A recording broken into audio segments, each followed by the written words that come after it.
विदेशी निवेशकों के दम पर 6 ट्रिलियन रुपए की कंपनी बन गई है आईटीसी। आइए अब जानते हैं कि कैसा रहा शेयरों का हाल और क्या अब पैसे लगाने के लिए गिरावट का इंतजार करना सही होगा।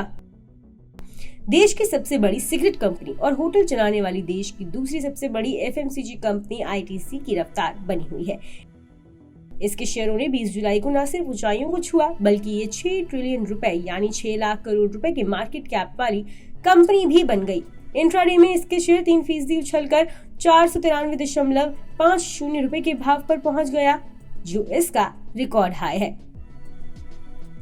हालांकि मुनाफा वसूली के चलते भाव में थोड़ी सुस्ती आई, लेकिन दिन के आखिर में ये 2.78% की मजबूती के साथ 492.15 रुपए के भाव पर बंद हुआ।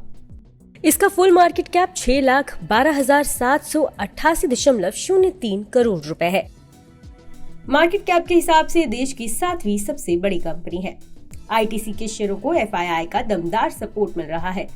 ट्रेंड लाइन पर मौजूद आंकड़ों के मुताबिक दिसंबर 2021 तिमाही में एफआईआई की इसमें 10% हिस्सेदारी थी, जो मार्च 2022 तिमाही में 12% और फिर अगले तिमाही अप्रैल से जून 2022 में बढ़कर 12.7% पर पहुंच गई। हालांकि इसके बाद एफआईआई ने तेजी से खरीदारी बढ़ाई और अगले ही तिमाही जुलाई से सितंबर 2022 में उनकी हिस्सेदारी 42.7% पर आ गई। इसके बाद दिसंबर 2022 तिमाही में उनकी हिस्सेदारी 43%, फिर मार्च 2023 तिमाही में 43.4% और फिर जून 2023 तिमाही में 43.6% पर पहुंच गई।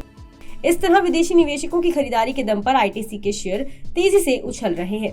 20 जुलाई 2022 को ये एक साल के निचले स्तर 293.40 रुपए पर था। अब ये 489.10 रुपए की रिकॉर्ड ऊंचाई पर पहुंच गया, यानी कि एक साल में इसने निवेशकों की पूंजी 67% बढ़ाई है। प्रमोटर की इसमें कोई हिस्सेदारी नहीं है। अब सवाल ये कि निवेश को लेकर इस स्टॉक में आगे क्या रणनीति होनी चाहिए। तो बता दें, फाइनेंशियल ईयर 2023 के आंकड़ों के मुताबिक आईटीसी का करीब 43% रेवेन्यू सिगरेट से आता है। फाइनेंशियल ईयर 2023 में सिगरेट से इसका रेवेन्यू सालाना आधार पर 14.2% उछलकर 7,356 करोड़ रुपए पर पहुंच गया। ब्रोकरेज फर्म एमके ग्लोबल के मुताबिक इसके सिगरेट कारोबार में आगे भी अच्छी ग्रोथ के आसार दिख रहे हैं। वहीं सिगरेट कारोबार के अलावा बाकी कारोबार में भी मुनाफे वाली ग्रोथ और रिटर्न प्रोफाइल सुधरने के आसार हैं, जहां सेगमेंट्स अपनी बढ़ी हुई जरूरतों को खुद पूरा करने में सक्षम है। F&B, एग्री, एक्सपोर्ट और पेपर की मांग बढ़ी है, तो इससे कंपनी को फायदा मिलेगा। इसके अलावा होटल कारोबार से कंपनी के कारोबार को मजबूती मिल सकती है। इन सब वजहों से ब्रोकरेज ने इसकी 525 रुपए के टारगेट प्राइस पर खरीदारी की रेटिंग को बरकरार रखा है। ब्रोकरेज फर्म जेफरीज ने इसे 530 रुपए के टारगेट प्राइस पर खरीदारी की रेटिंग दी है। बता दें कि मनी कंट्रोल पर दिए गए विचार एक्सपर्ट्स के अपने निजी विचार होते हैं।